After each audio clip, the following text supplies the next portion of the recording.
原本从新加坡飞巴厘岛3小时左右就能到，现在有些人一打开订票页面，发现直飞没了，行程被改成先去吉隆坡，再转一段，看上去只是多一个停留点，实际被拿走的是最贵的东西。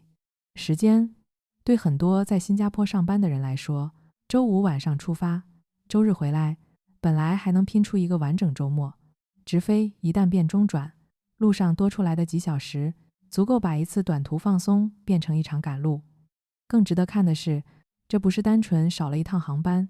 它反映的是廉价航空在成本压力下开始把效率让位给集中调度。今天我们就拆开看，这次亚航停飞直飞航线为什么会让新加坡旅客的隐形成本一下子冒出来。先把背景讲清楚。根据 CNA 此前报道，印尼亚航暂停了新加坡往返雅加达和巴厘岛的直飞服务。对不少在新加坡生活的人来说，这2条线很实用，有人拿它回国转接，有人用它做周末短途，也有人就是图一个价格和时间都还过得去。现在如果还选亚航，路线就变成先飞吉隆坡，再接后段航班。问题是，新加坡的需求并没有突然消失，樟宜机场这2年的客流恢复很快，整体吞吐量持续回升，说明市场还在，旅客也还在。那为什么航司反而收缩？关键就在亚航今年不断强化的集中化运营思路。简单说，就是把更多飞机、班次和转运能力压到自己的主基地去做。对亚航来说，吉隆坡不只是一个机场，它是整个网络的核心调度盘。飞机放在那里，地勤、维修、排班、转机衔接都会更顺。放在樟宜，虽然客流好，但成本也更高。对廉价航空来说，需求旺盛不等于一定赚钱，只要利润不够稳定，航线就可能被重新安排。所以这次不是新加坡没人飞了，而是亚航把有限资源更集中地压在自己的主枢纽。要看懂这件事，得先看廉价航空怎么赚钱。很多人以为联航便宜，靠的是少送餐、行李收费、座位窄一点，那只是表层。真正决定它能不能活下去的，是飞机能不能飞得够满、够快、够集中。过去联航最常见的模式是点对点，也就是 A 城飞 B 城，直接拉人过去，不做太复杂的中转衔接。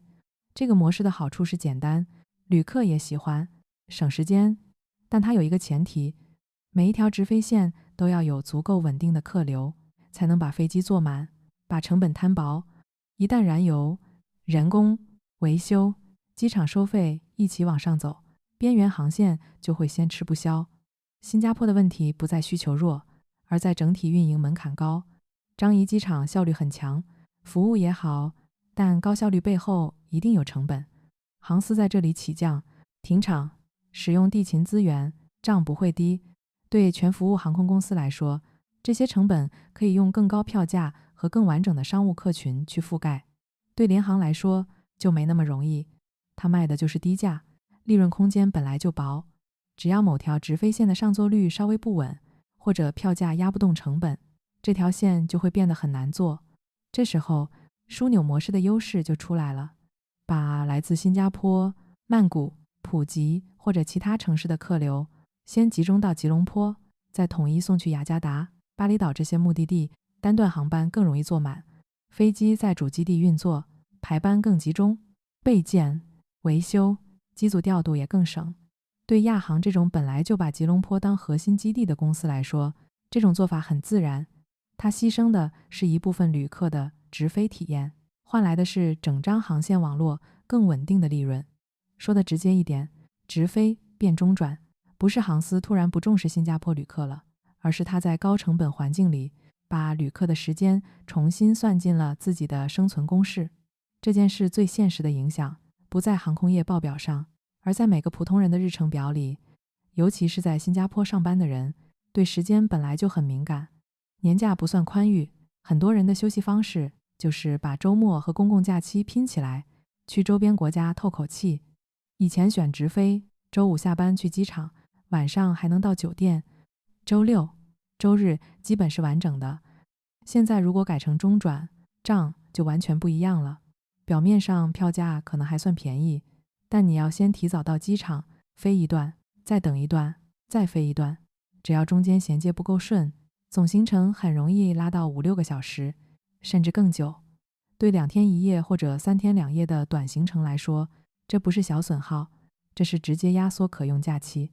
第二个成本是精力，很多人以为中转只是坐着等，实际上中转常常意味着反复看登机口，担心延误，重新过安检，算行李限制，盯着下一段会不会接不上。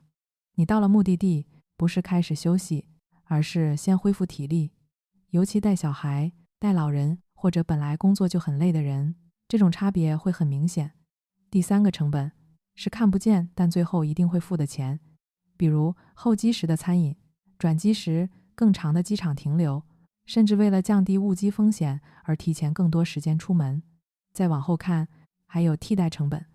亚航一退出，部分直飞竞争，市场上能选的直飞位子就更少，对旅客来说，剩下的直飞航班价值会更高。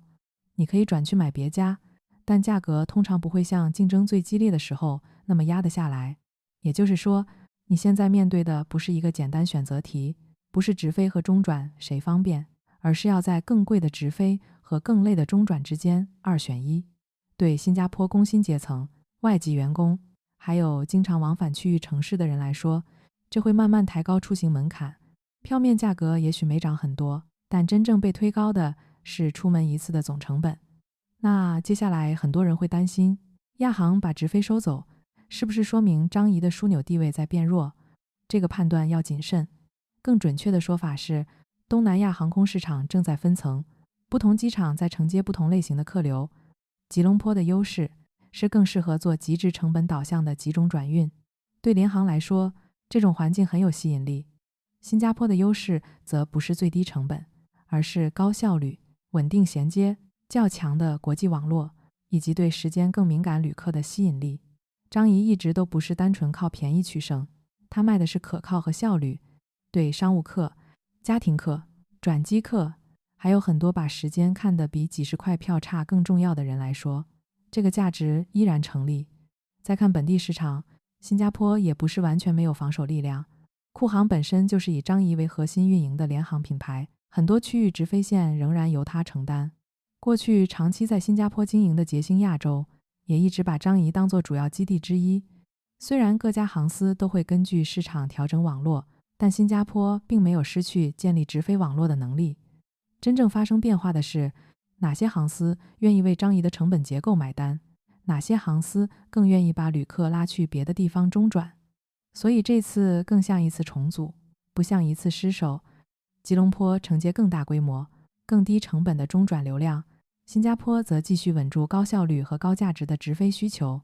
对普通旅客来说，这意味着以后订票时不能再把所有联航都当成同一种产品，表面都叫低成本，背后的网络策略已经开始分化。所以这次变化表面看是亚航停了几条直飞线，真正提醒我们的是以后订机票不能只看那个最低价格，你要一起看总飞行时长、中转时长、到达时间，还有自己能不能承受那种体力消耗。特别是在新加坡生活，很多人的假期本来就碎，时间往往比票价更贵。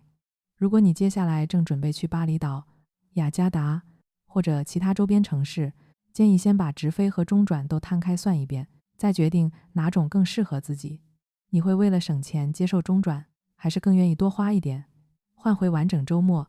可以把你的选择留在评论区。如果你想继续追踪新加坡政策变化、生活成本和热点资讯，订阅这个频道，我会继续用尽量清楚的方式帮你把这些变化讲明白。